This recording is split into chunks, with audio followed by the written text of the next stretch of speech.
Imagine me sitting in a factory at 2 a.m., machines humming, robots dancing around sparks, and someone asks me why I'm talking about Federal Reserve rate cuts. And I say it's simple. Rate cuts are like adding more electricity to an already overloaded circuit. And when you're building rockets, cars, solar grids, and AI systems simultaneously, you start seeing economics not as academic theory, but as engineering, as physics applied to money. Because when capital becomes cheaper, the entire system shifts, innovation accelerates, and suddenly projects that looked like long-term bets become viable in the short term. And I remember thinking back when we were scaling Tesla that every 0.25% rate change felt like a gust of wind in a cross-continental flight, subtle but cumulative. Which is why today, when the Fed finally cuts rates, you can almost feel a pressure valve releasing across the entire economy.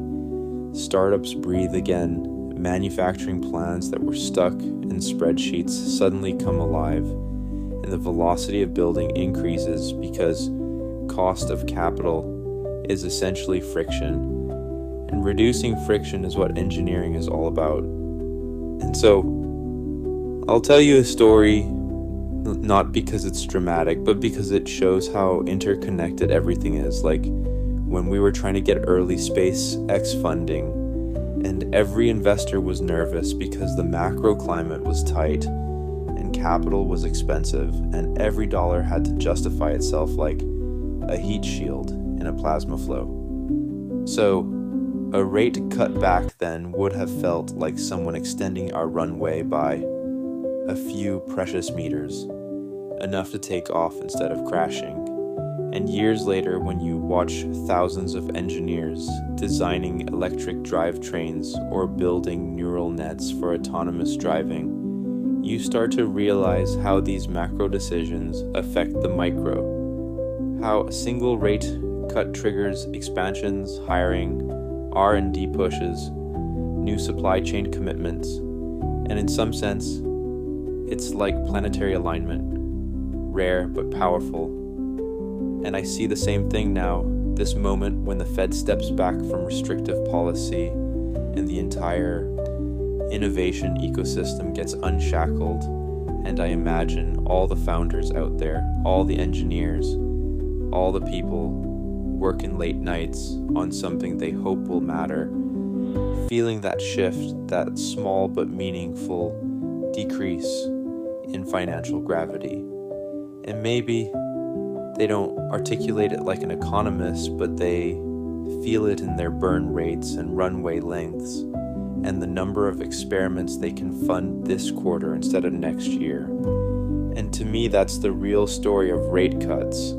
Not charts or speeches, but millions of decisions suddenly made possible, like unlocking a new level in a simulation. And you look around and realize the future moves faster when the cost of trying goes down, because progress is built out of attempts, thousands of them, most failing, a few breaking through, and anything that makes experimenting cheaper makes the future arrive sooner. And that's why when people ask what I think about the Federal Reserve cutting rates, I say it's like adding thrust to the engines of human ambition.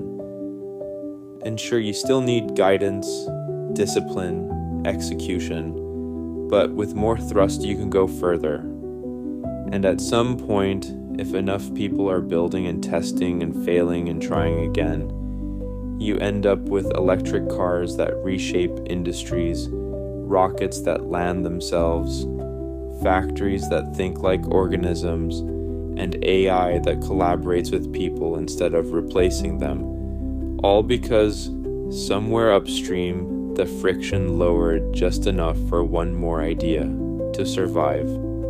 And that's why I pay attention to rate cuts, not because I'm obsessed with monetary policy, but because I've lived inside the consequences of it, and I've seen how the smallest shifts ripple outward into the biggest leaps forward. And if we're going to build a multi-planetary civilization, or even just a world that's more sustainable, more innovative, more exciting, then every ounce of reduced friction helps us accelerate into the future we're trying to build. And so when people think the story ends with the rate cuts kicking in, they're missing the entire second act, because once the cost of capital drops, the real game begins. The game where companies have to decide whether they're going to sit still and enjoy cheaper money or push harder. And for me, that decision is automatic, because if the universe hands you a window to accelerate, you don't debate it. You hit the throttle. And I remember talking with teams at Tesla, SpaceX, Neuralink, everywhere, and saying, look, this isn't just a shift in numbers, it's a shift in momentum. Imagine you're trying to send a payload to Mars and suddenly you get a gravitational assist from a passing planet. You don't ignore that, you use it, because in engineering, timing is everything, and in economics, it's the same. And it's funny because a lot of people think businesses wait for official announcements or macro forecasts, but in reality, what drives progress is sensing the subtle signals before everyone else. And rate cuts send one of the clearest signals that the future is open for building again. And I think back to how every major leap we ever took was amplified by conditions like this, when something in the air told the world that risk wasn't toxic anymore, that exploring wasn't financial suicide. And I see the same energy now. You can feel early stage teams waking up, supply chain partners returning your calls faster, factories scheduling new tooling runs. Even the optimism in the air changes, like the system exhales. And there's something incredibly powerful about that, because humans build better when they're not operating from fear. And the truth is, innovation thrives when money isn't a choke point. And with rate cuts, you get this temporary oasis where people start saying yes more than no. Yes, let's prototype that new battery chemistry. Yes, let's test that unproven manufacturing technique. Yes, let's hire that extra robotics engineer. And each yes compounds like interest, but in reverse. Because instead of feeding debt, it feeds possibility.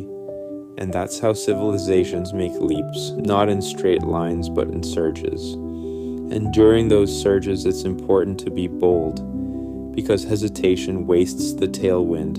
And if there's one thing I've learned, launching rockets and cars and satellites, it's that opportunities are time sensitive, just like launch windows. And the Fed doesn't open these windows often, which means when they do, you either build faster or you fall behind.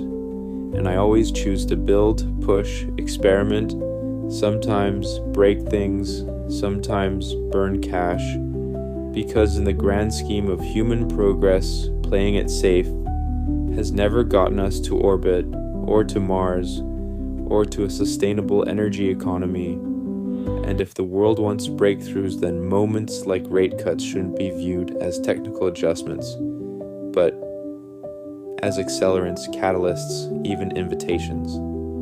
And so part 2 of the story is this. Now is the time to move, to create, to execute. Because history doesn't care about the excuses we had, only the things we launched. And these economic tailwinds won't last forever. But if we act now, if every team, every builder, every ambitious kid in a garage grabs this moment, then the future bends faster toward the impossible becoming the inevitable. And that's the whole point of it all. And here's the thing most people don't see when they look at rate cuts.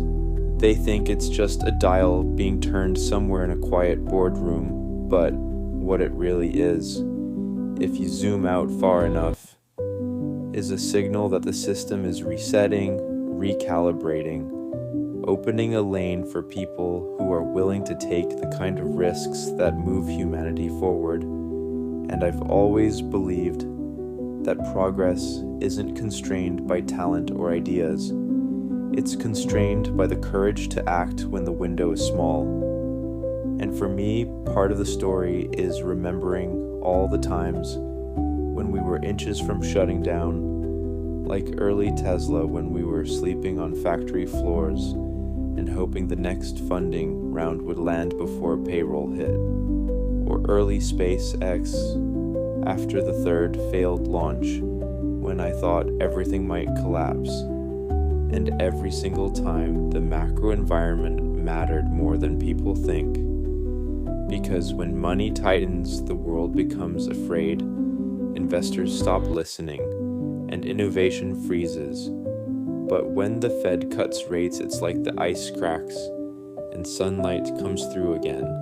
And that sunlight doesn't guarantee success, but it creates the conditions where bold ideas can survive. And that's critical because if bold ideas die early, the future shrinks and humanity gets stuck in a loop of incrementalism, and we can't afford that, not when there are entire planets to reach and entire energy systems to reinvent. And so in this part of the story, I'm looking not just at the moment, but at the trajectory. At what happens next when the world starts feeling like building is possible again. Because once you give builders room to operate, they do extraordinary things. They create technologies that seem insane until they're normal. They push the limits of what physics allows, and every time you reduce the friction of capital, you speed up that process by a few critical steps. And you might think those steps are small, but over decades they change everything, like compounding innovation instead of compounding interest.